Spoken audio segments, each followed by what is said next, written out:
Hey, hello, how do you do? Shady Doorags here, and welcome back to another episode of Episode Rundown, where I run down the episodes of the seasons of My Little Pony, Friendship is Magic. And this time we're going to be doing the Equestria Girls movies. Movies 1 through 4. Those are the ones that are currently out right now, so we're going to be doing all of those. The Equestria Girls The Equestria Girls series is something that I've kind of mentally been avoiding as I've been talking about the other series. Sometimes I view the Equestria Girls and the series as one big thing, one and the same. Other times I kind of separate them because a lot of times you'll see throughout the show and throughout the movies that they don't reference each other that much. The movie is obviously canon to the series, and it has been stated by the writers that the series is canon to the movies as well. It's just that the series doesn't a lot of time reference the movies. It does sometimes. It is what it is, but let's go ahead and get right into the first episode of the series, and that is simply titled Equestria Girls. This starts off with Twilight. This starts off at the end of season 3, where Twilight had just became a princess, and Twilight is doubting that she'll be able to handle it, and especially with the new wings and stuff. You know, the wings are kind of a metaphor for her new position, and she's having a hard time getting adjusted to the wings. But her crown gets stolen by a former student of Celestia's, Sunset Shimmer. And the Sunset character goes into a different dimension, and Twilight has to follow her. However, she can't be her friends can't come with her, or it would cause way too much chaos in the dimension, according to Celestia. Honestly, that didn't make any sense to me. Celestia knew nothing about the dimension, yet she was willing to send Twilight, but not her friends. Like, that made absolutely no sense to me. However, she goes in, but Spike follows her anyway. And I've made a note in the past saying that I like when that happens, when a character is so dedicated that they'll start breaking rules to help the person, especially Spike. This isn't the first time we've seen Spike do something like this, and Spike is actually really, really good in this movie. But anyway, she gets to the dimension, and she finds out that it's like our dimension. It's a human dimension. Only everybody who's in Equestria is there. And she winds up as a teenager at a high school, and she finds Sunset, and she finds out that Sunset wants to use the crown. She wants to use the crown for whatever nefarious purposes. But the only way Twilight can get the crown, according to the movie, is that she has to become the queen of this dance. It's essentially prom queen, but she has to become the queen of this dance. And so the movie is Twilight trying to become queen of this dance so that she can win the crown back. And the movie ends with a climactic thing of Sunset getting the crown. Even though Twilight wins, it ends with Sunset somehow getting the crown. And Twilight has to use the typical friendship is magic solution to defeat the villain. So basically, I did not like this movie. When I was going into the movie, I didn't like the movie. Like, when I first started watching the My Little Pony series, Equestria Girls was about to come out. I had just started watching as season 3 had ended and Equestria Girls was about to come out. And I saw it and I immediately thought, that's going to be bad. That's just a cash grab. If you were all over the internet at times, one of the big things was turning a topic into a high school.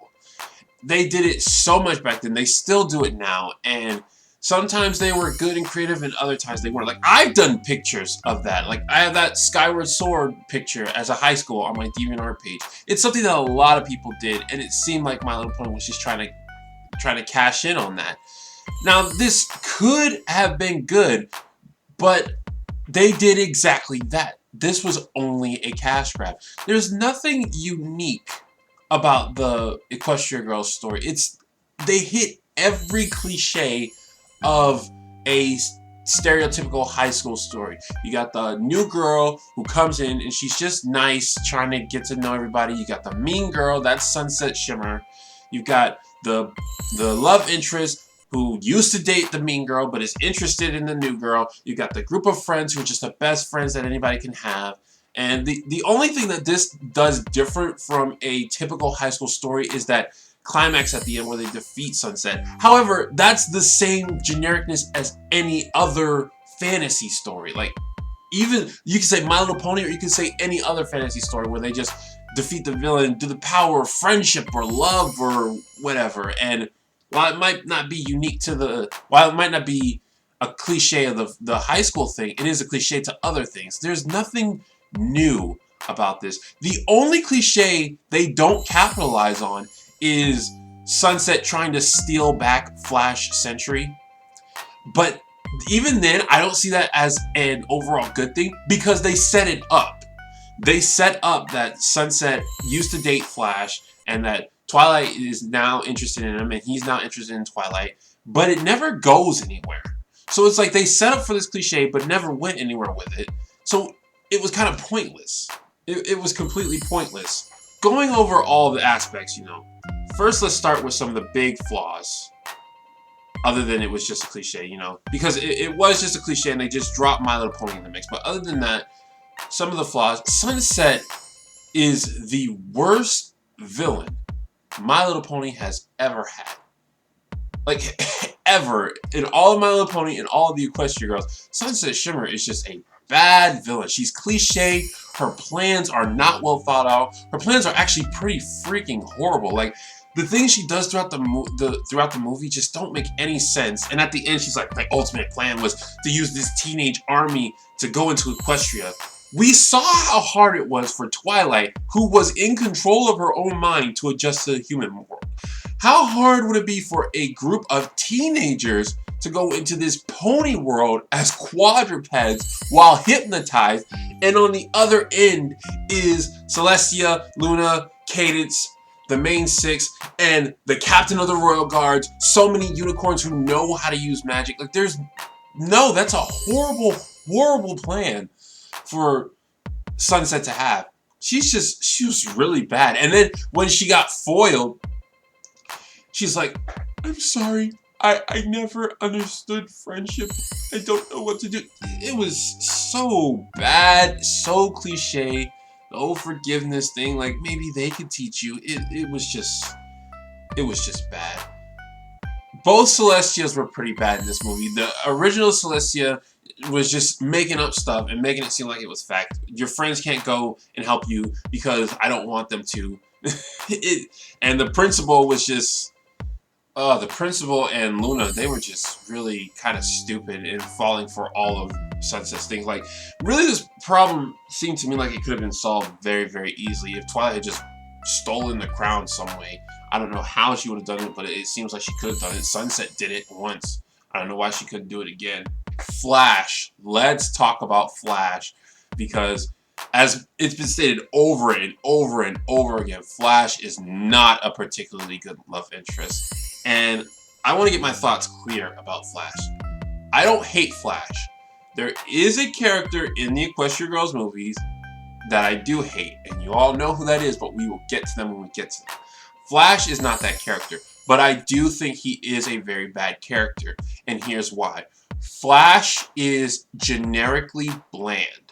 I cannot tell you a core personality trait of Flash other than he's nice. And that's not a character.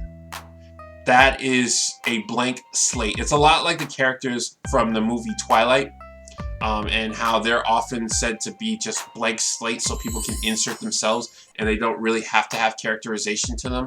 That's what Flash is. They wanted people to insert themselves as Twilight or insert themselves as Flash to be able to see this relationship working. And because of that, Flash himself is not a good character, which is a shame because My Little Pony has such good dynamic characters, and it's really a shame to see that this love interest is bad. Now, I've had people who have gone and told me that they think Flash is a good character because a blank slate doesn't necessarily make him a bad character, because we've had characters like Derpy, who was a blank slate, yet the fandom loves Derpy for being a blank slate.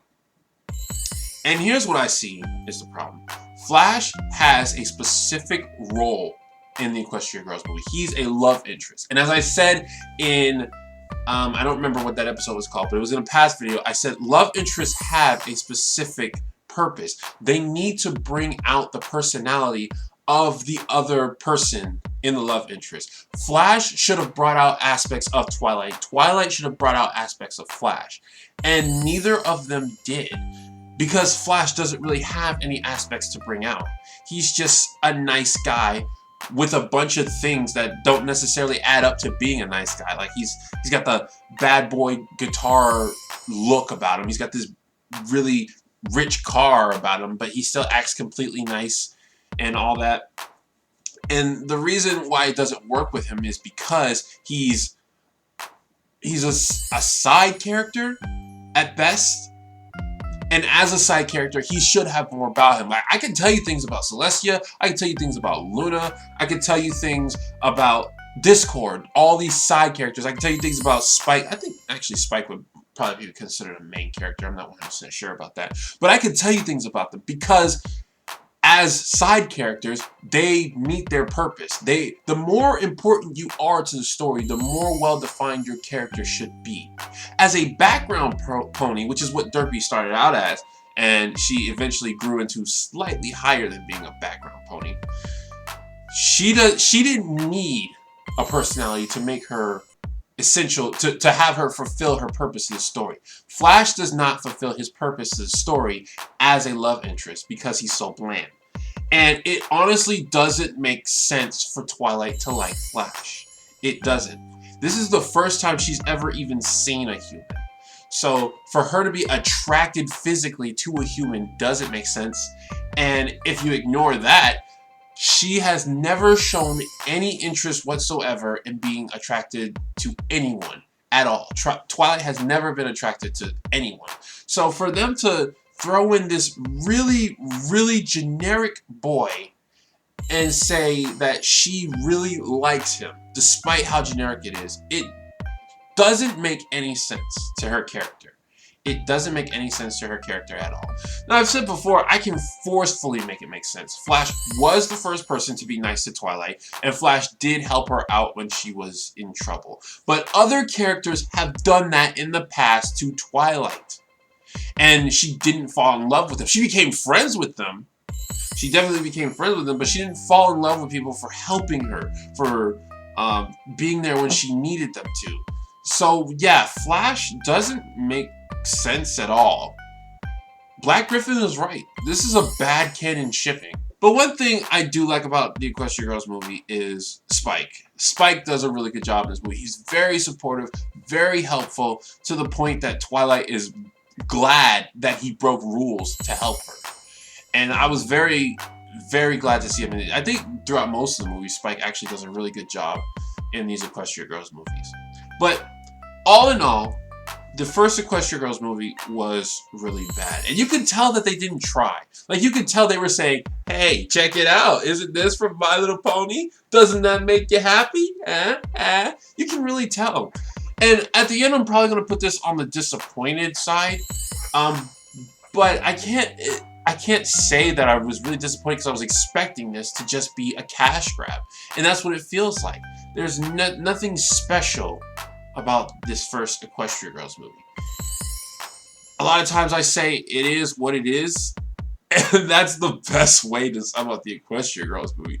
It is what it is, and it doesn't really try to be what My Little Pony has made so special about this series. But however, it did have a couple of good songs.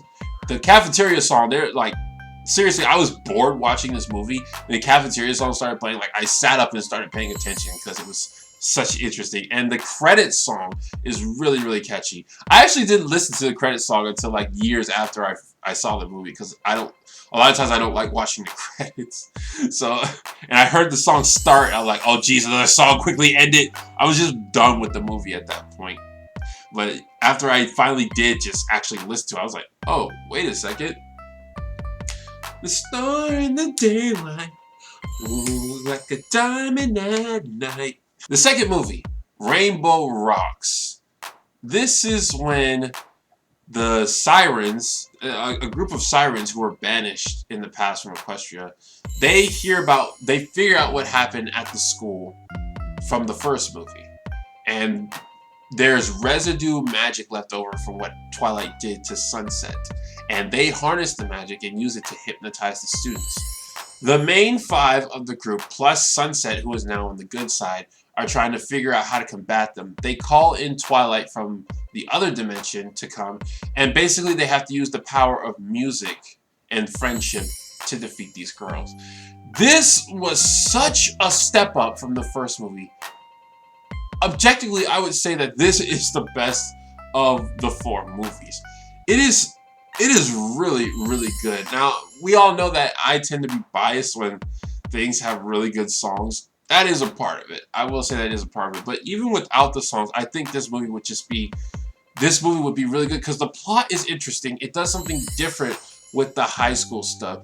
You could say that it borrows a lot from Scott Pilgrim versus the World. You know, I'm not going to deny that. But it's really great to see these literal battles of the bands and also seeing these plugs to the show. Like, the plugs to the show work within the show. It's not just, hey, get it? That's from My Little Pony. It's like, when I saw the CMC in their rock star outfits, I was like, that is a fantastic shout out, and it makes sense with what's happening.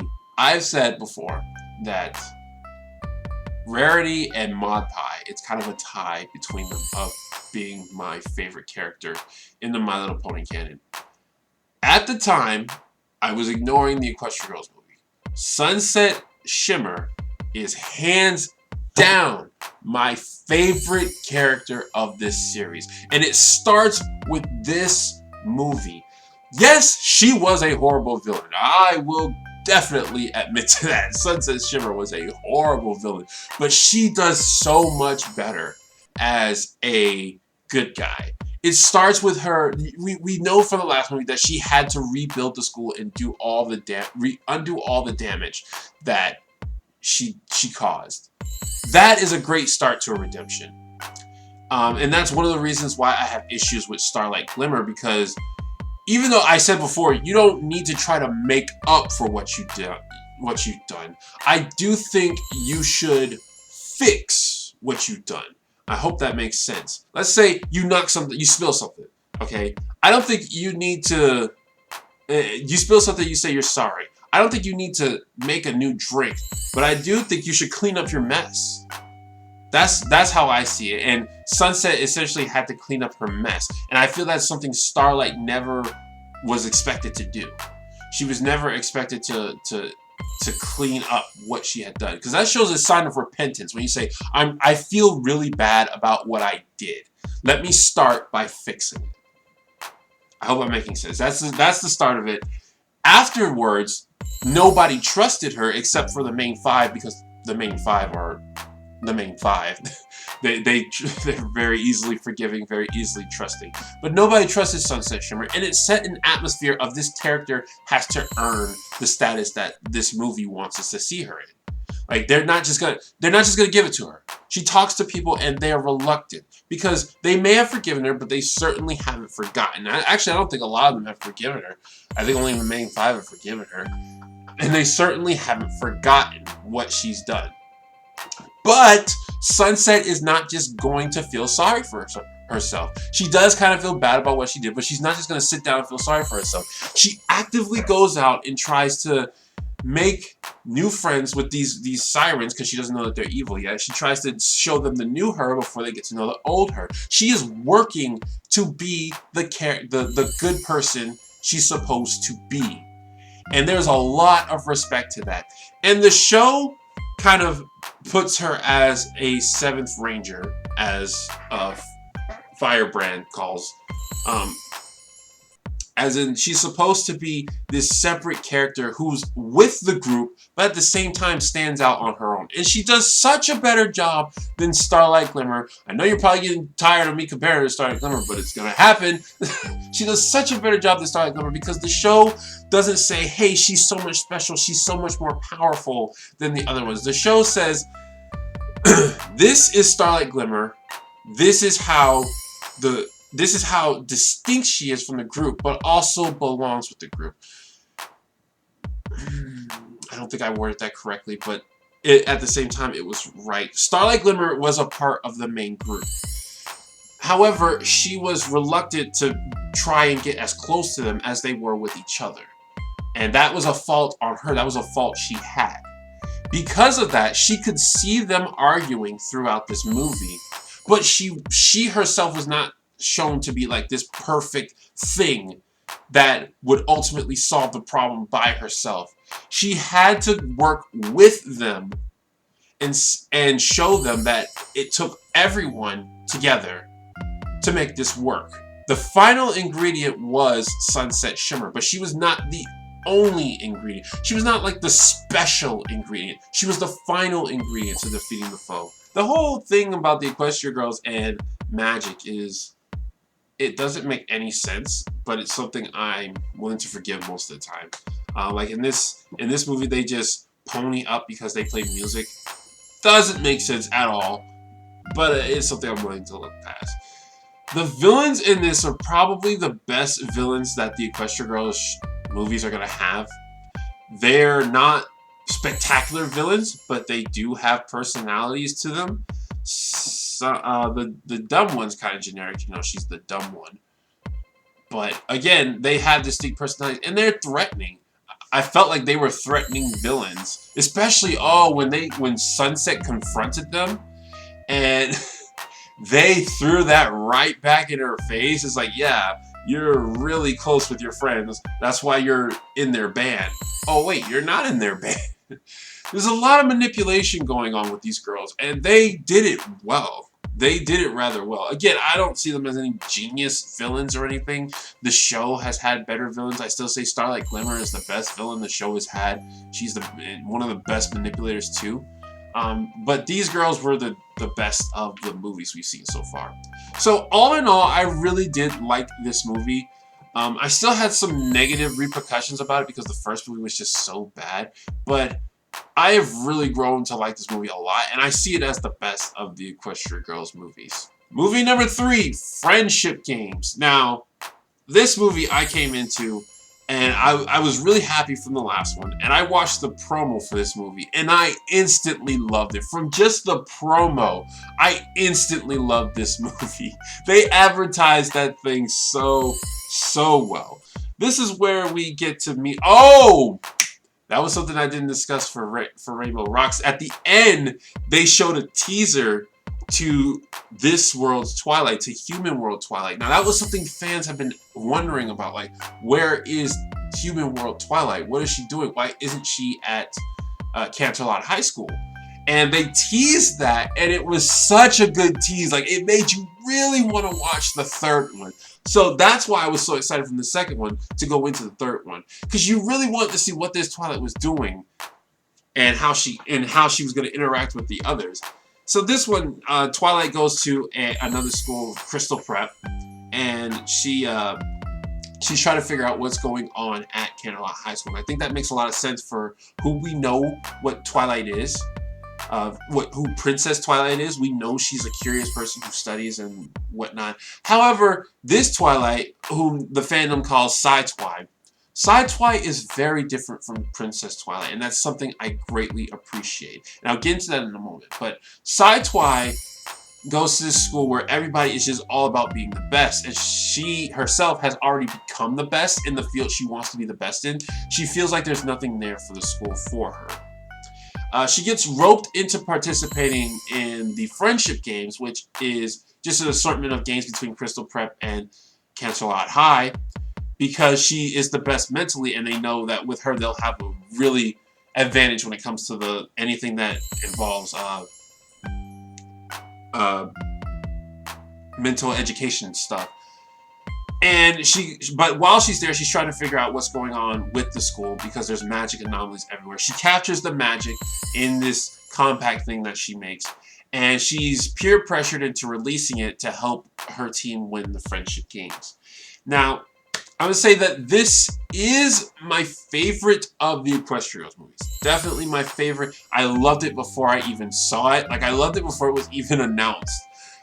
However, I think objectively it is slightly worse than Rainbow Rocks because Rainbow Rocks has slightly better villains. Principal Cinch, I think is her name.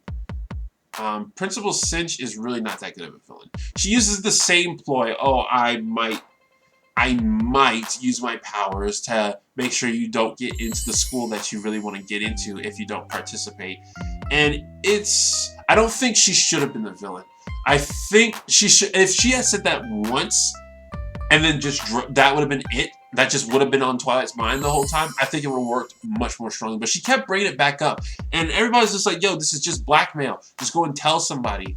Don't do what she says. And I was agreeing with that. I was like, just don't do it. Again, I've been in a situation where somebody in authority tries to take advantage of me and say, hey, break the rules for me because I'm in authority. And I say, no, that doesn't work for me. I respect authority, but I'm not about to break the rules for authority.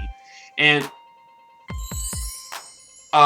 I think the focus should have been on Twilight's other classmates. I think peer pressure works more when it's the peers pressuring you, because Twilight was so uncomfortable around her students, and they showed little moments where Twilight wanted her classmates to be happy for her, and they weren't, and she felt disappointed because of that. So it really came off as kind of out of nowhere when the other students were like peer pressuring her with that Unleash the Magic song, and she was really feeling the peer pressure on her. I think the focus in regards to the antagonist should have been on the students and not the principal lady. And it was really weird because Cadence was the dean, and we know Cadence is like one of the nicest people in the show. So I know they did that because it's Crystal Prep and they need to throw Cadence in there somehow, but it was just really, really not fitting together well. Within this movie, a friend of mine said he saw this movie and he felt like it was a repeat of the first season of My Little Pony. And I would say, yeah, the theme is kind of repetitive, but everything else is just completely different. The plot is completely different. Like, you can't tell where this is going to go plot-wise. And I loved how Sunset was slowly becoming like the leader of the main six of the human world, because they had been relying on Twilight for so long, and this movie showed that. Like, Sunset ran into a problem with magic, and they're like, Sunset, can you figure this out? And she's like, yeah, sure, but I want to call Twilight. I think Twilight will figure this out. Sunset's relationship with Princess Twilight is so interesting because originally she was jealous because Twilight was Celestia's #1 student, and she wasn't. If you know about the comics, Sunset had a similar past to Twilight, but she went down a dark path. And basically she became jealous, and she wanted to prove that she kind of like Trixie, she wanted to prove that she was the better student. Then the second movie came around, and she was accepting of her place. And when Twilight came, she was just like, yeah, you really are the better student. You are better than me. The third movie comes around, Sunset has accepted that, and she's expecting it now. She runs into a problem. She wants to run to Twilight. She wants Twilight to solve the problem. Then in comes this other Twilight, Sci-Twi, who is not a princess, but just a teenage girl. She's very different from Princess Twilight. She's not sure of herself. She knows nothing about friendship. She knows nothing about magic. And she makes these mistakes, and Sunset just goes off. Like, you're supposed to be the smart one. You're supposed to be so smart. Yet you don't know you're not supposed to be dealing with things that you have no understanding, and you put my friends in danger. Like, that was very interesting to me. I side with Sunset said the wrong thing when she said that, because there's a way to, you know, Twilight's approach to it was very weird, but how are you supposed to approach understanding an energy source that's coming out of nowhere? All she was trying to do was find it. That's all she was trying to do. All this capturing and stuff was just happening to Sci-Twi. But anyway, I like that build-up of character for Sunset. To me, Sunset is the leader of the main six in Equestria Girls, not Twilight. Princess Twilight has been absent for 2 movies, and Sci-Twi is just so insecure of herself. It's got to be Sunset. And I'm actually kind of upset that Sunset isn't an alicorn in this series. Like, I feel like she should be an alicorn. She has earned being an alicorn. But in this movie, she does somewhat become an alicorn. Sci-Twi becomes this awesome-looking villain. Like, the Sunset was just ugly. Her villain form was really, really ugly. Sci-Twi becomes Midnight Sparkle, and she looks amazing. And I really felt like the motivations of this villain were just so on point. Like, Sci-Twi just wanted to learn. She just wanted to understand magic. When that magic came on her and corrupted her, she was still there. Her motivations were still there. She wanted to understand magic. It's such a simple motivation, but it corrupted her. It reminds me of in Kim Possible when Raw Unstoppable turned evil, and they all thought he wanted to control the world, but really he just wanted all the world's Knockos. And it's like, yeah, that's something an evil Ron would do. That's something an evil Twilight would want. She would want to understand magic. Spike, again, does an amazing job. I didn't mention him in the last movie. He did an amazing job in that one, too. But he does an amazing job in this movie by just being there. And Midnight Sparkle might actually win the fight against Sunset in her sparkly alicorn form thing. But she looks down at Spike and sees that he is sad. And it's like, that was on point. Spike should mean something to Twilight. He's been there for so long for Twilight. He should mean something for Twilight. If he says something, she doesn't necessarily have to always go with what he's saying, but if he says something, she should stop and consider it. If his feelings are hurt, she should stop and consider it. Because she cares about him and she knows he cares about her. Before the other friends, there was Spike. This movie has so much good about it. Oh, and let's not forget the songs. The songs of this movie, man. Again, I think that Rainbow Rocks is technically better, but I like the songs in this movie more. Freaking, We're Gonna Take You Down. I don't remember what that song is called, but that's how it starts. They're just like, we're gonna take you down. That's the song they played during the trailer, and I was hooked. I was hooked. And then Unleash the Magic was really, really good. The only song I don't like that much is the Solo by Twilight. There's more that's out there or something like that. They said it was supposed to be a duet, and I think it would have been better as a duet between the two. It would have made a lot more sense, and it would have showed more of Sunset Shimmer's character, whom at this point I really can't get enough of. Sunset Shimmer is just rising so well as a character. She's showing so much progression as a character. So all in all, this was an insta-fave. Absolutely an insta-fave. And I love this freaking movie. I love this movie. And now we get to The Legend of Everfree. I did a review on this movie. I did a rant on this movie. And I did a follow-up review on one of the characters of this movie. This isn't the worst movie of the series, but it is the one I hate the most. I wouldn't really say I hate it, but I was definitely annoyed by it.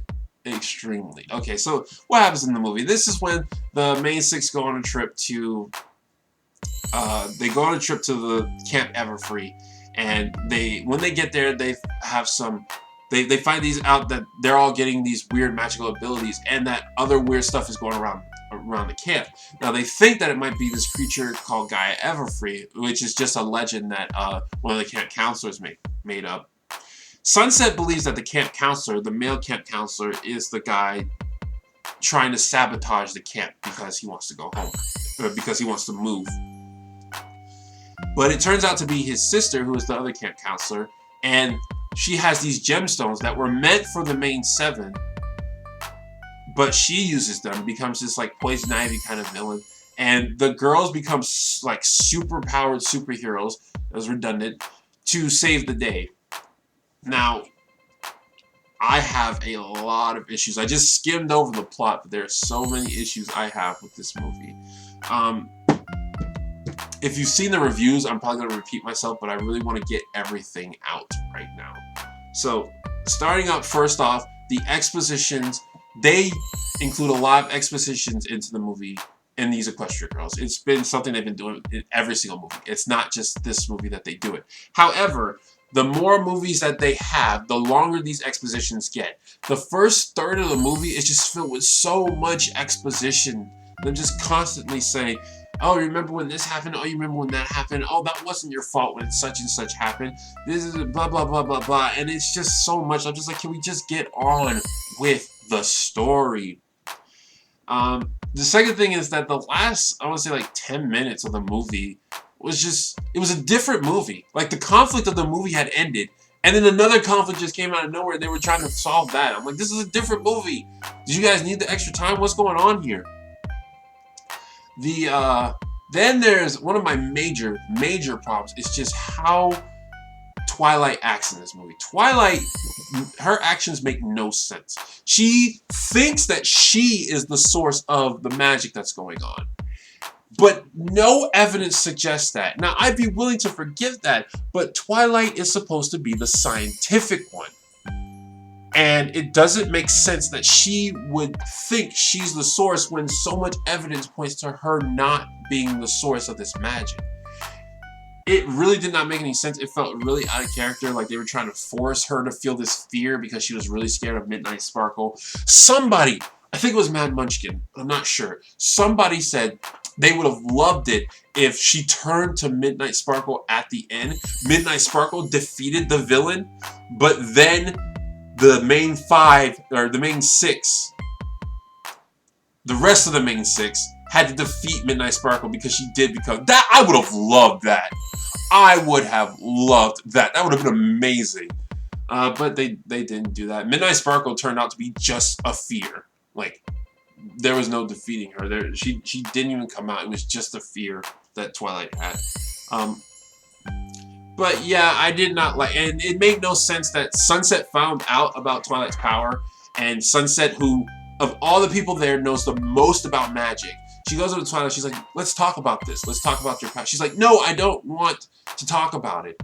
And I can understand Twilight not wanting to discuss it with her other friends, not wanting them to know. But Sunset knows. It makes no sense that she would not want to talk about it with Sunset. Sunset could probably figure out the problem, could probably stop it. And yet she decides not to talk about it. Yeah, that made absolutely no sense to me. It didn't make sense that Filthy Rich was being portrayed as a bad guy. We all know Filthy Rich is a nice guy, so I don't know why they're portraying him as a bad guy. They had other characters. That's what I don't understand. They even have human models of Flim and Flam. So I don't know why they couldn't use Flim and Flam. Would have worked just as fine. Why use Filthy Rich? Filthy Rich is not a bad guy. That's one thing I love about him, about his character, is that he could be the stereotypical mean father telling, what's her name, Diamond Tiara, to be mean to other people, but he's not. He's a nice guy. He's a nice businessman. He just happens to be rich. He just happens to spoil his daughter from time to time, but even then he disciplines her sometimes. He's a nice guy. Rich people can be nice people. I don't understand this. The songs were very, very disappointing. The first song was kind of catchy, but it's nothing compared to the rest of the movies. And the rest after that, it's like they weren't bad, it's just they felt generic. They felt like they weren't really memorable, like the songs from the past movies. And I love the songs of these movies. That was a severe disappointment. The superhero outfits, like, that annoyed me. That they were doing all this superhero stuff, you know, and then they finally put on these superhero outfits, and then the conflict ends. That annoyed me, and I think that's for a very specific reason that I'm going to come to in a moment. I think that's all, except for the main problem I have with this movie. You guys know what it is. I've been saving it for last because I'm not sure how long I'm going to rant about it. Timber freaking Spruce. I hate this character so much. If you have not seen my Why Timber Spruce Sucks, I spoke about him in my Equestria Girls review, in my Legend of Everfree review. I spoke about him in my Legend of Everfree rant, and then I made a video titled Why Timber Spruce Sucks. I hate this character so much, man. Like, I said before, I don't hate Flash. I don't hate him. I just think they can give him more character traits. I think they can make him better. I think they can do more with this character. Timber Spruce. Okay. Let's start from the beginning. Timber Spruce sucks because A, Twilight has no reason to like him. she does not have a reason to like him. She looks at this guy and she's like, oh wow, he's cute. And I'm just like, really? Flash has been flirting with you this whole time? This guy who we know is popular, who we know is good looking, and you think Timber is cute? Like, how old is Timber that he can be dating you? This doesn't make sense. But, you know, I would be willing to look past that. It's just that the show is really trying so hard to make me think that Timber Spruce is the perfect match for Twilight. And he's so not. The problem is he's like a skeleton key. Like, Twilight will say something, and then Timber will say something that's clever to what she's saying. The thing is, you could take out Twilight and put any other character in that position, and it would work. Rarity say something about fashion, he'd have a witty retort. Applejack say something about farming, he'd have a witty retort. Rainbow say something about sports, he'd have a witty retort.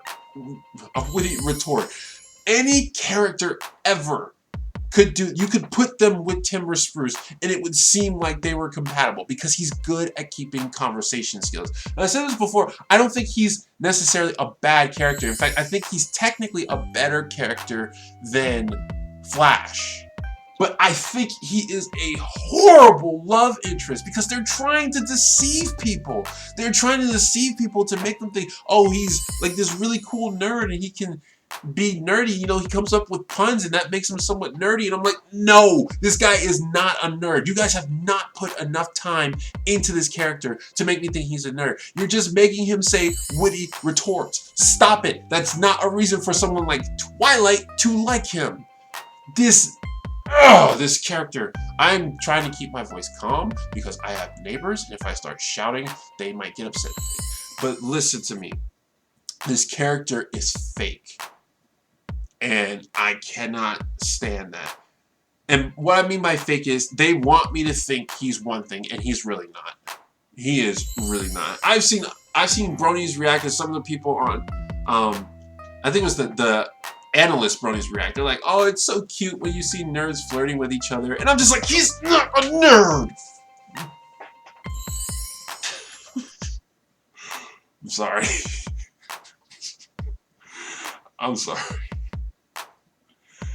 I want them to give Timber Spruce a personality.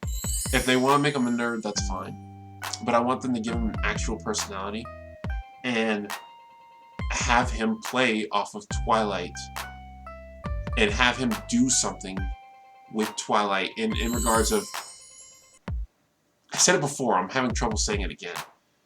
Love interests should bring out something in each other. Whether they're compatible love interests or not, whether they're good for each other or not, they should bring out something in each other.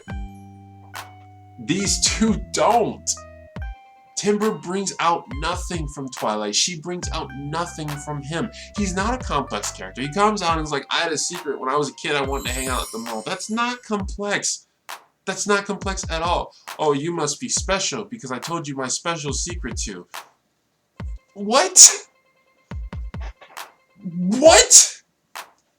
And then it kind of leans over into Flash too, because when I saw Timber, I thought to myself, at least they can finally make Flash his own character. At least they can do that. I hate Timber Spruce so much, but if he's with Twilight, and Flash has given up on Twilight, which is something I don't think the movie should have done, but it did, then Flash can go and do his own thing. And then they had the gall to just be like, hey Flash, let's put you with Sunset. You know, Sunset does that whole, oh, you think I'm actually a cool person kind of thing. It's like, oh, so that's all he is to you guys. That's all Flash is to you guys. He has to be with a girl. He has to be with one of your characters. You guys can't make this guy his own character. It upsets me so much that they think that the Equestria Girls are treating these guys like they have to be boyfriends, love interests, whatever. If you have a character specifically designed to be a love interest, that's fine. But they still need to be a character in order for that to work. And it doesn't. Okay, I ranted about Timber for a good while now. Did I get everything I wanted to out? I think so.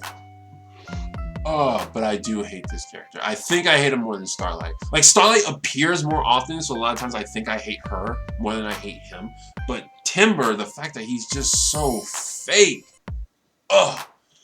This whole movie was a huge disappointment. And I said it before in the review, I think it's because it was a setup movie. Rather than this movie trying to be good in itself, it set up everything. Let's set up the relationship with Twilight and Timber. Let's set up them being superheroes. They're not going to actually use their superhero costume, but they're going to wear them. Let's set up this mysterious crack in the statue so that people will want to see the next movie. And that's the problem. This movie is constantly trying to make you watch the next movie. Now, Rainbow Rocks did that, but it did that with the after credits scene, where it should have done that. This whole movie feels like it's trying to do that. It's like, I want to watch this movie. I want to enjoy this movie. And I've actually seen movies where I've defended them, like The Amazing Spider-Man 2. I thought it was a good movie, even though it was a setup movie. But now that I've seen this, I understand. I understand so much. There's just so much wrong with this movie. And it was a severe disappointment because I was loving the Equestria Girls movies before this. Yeah, the bad one was, the first one was bad, but Rainbow Rocks and Equestria Games, they really brought my opinion up of the Equestria Girls movies. But with this movie included, my overall thoughts to the Equestria Girls series is that I just like them. I'm very skeptical to see where the 5th movie is going to go, because the 4th movie disappointed me so much. Like, it would be, my opinion of these movies would be so much higher if it wasn't for that 4th movie. And I think that's all I have to say. I will say that, you know, a lot of times I say all the time, I don't consider myself a brony because I don't actually like My Little Pony. I say that all the time. And I know some people will hear that and think, oh, he's just scared to say that he likes a little show, a show for little girls. I like the Equestria Girls movies. I do. If liking those movies makes me a brony, then fine. Then I am a brony. I say I'm not a brony because I don't like the My Little Pony show, technically. I don't think it's for me. The Equestria Girls movies are for me. That really girly aspect of the My Little Pony Friendship is Magic, I don't feel that when I'm watching Equestria Girls. I just feel like I'm watching a unique movie. And I said this before, just stuff that's meant for little girls is not meant for me, personally. If it's meant for other people, other guys who are my age, it's not meant for me. But I really do like the Equestria Girls movies. Legend of Everfree brought my opinion down, but overall, I do like the movies. I like going back to watch Rainbow Rocks and Friendship Games. And even sometimes the first movie. I've gone back to watch Legend of Everfree, but only because I had to review it several times. But yeah, overall, I do like the Equestria Girls movies. They're fun movies, fun breaks from the actual series. And Sunset Shimmer is one of the best things to come out of the series. Like, I really want Sunset to be a princess. I think she's earned that right to be a princess. She's done so much in the Equestria Girls series, and her character has learned so much from where she was. She's come so far. I think she should be a princess. And with that, that is going to be the end of the season rundown. Now, of course, I will eventually do another one for Season 7. And when more Equestria Girls comes out, I'll probably do some for them and for the movie, if I don't just do full-on reviews. But that's it for these. And not only these, but it's kind of a transition in the Shady Doorags channel. I had to, this is the last video I could record using this stage. After this, I gotta take the stage down, and I'm gonna be moving. So, might be a while before you see me on camera again. It might be. I'll probably be streaming or something, whatnot. But yeah, a bunch of this stuff is going into storage. So, yeah. But thank you guys so much for joining me here on these season rundowns. I know they're really different from what I normally do. They're not scripted at all. And you hear me say lots of uhs and stuttering all the time. But I just really wanted a place for you guys to go to so you know my overall thoughts of every single thing. So you won't have to ask me, oh, hey, what do you think of this? Or, oh, what do you think of that? Why haven't you done a review of this or that or whatnot. whatnot. Now you guys know. Now you know exactly how I feel about every single episode of My Little Pony, except season 7. That's gonna wait, but you'll be fine. And once again, if you would like me to do this for something else, let me know. I'm not sure if I'll be able to do anything in this same format because of the moving and whatnot, but it would just be interesting to know if you guys like this or not. Or if you didn't like it, tell me. Let me know. And I'll know not to do something like this again. But I just want to know if you guys found this helpful or not. And let me know some of your thoughts about anything in this season, the Equestria Girls, My Little Pony. Let me know you guys' thoughts. I want comments. I want to talk to you people on the internet, though. I don't want to talk to you face to face. That's awkward. I'm introverted. Don't talk to me. But yeah, guys, it's been real and it's been fun. And I'll see you in whatever comes in the future. This has been Shady Doorags. So long, farewell, auf Wiedersehen, goodbye.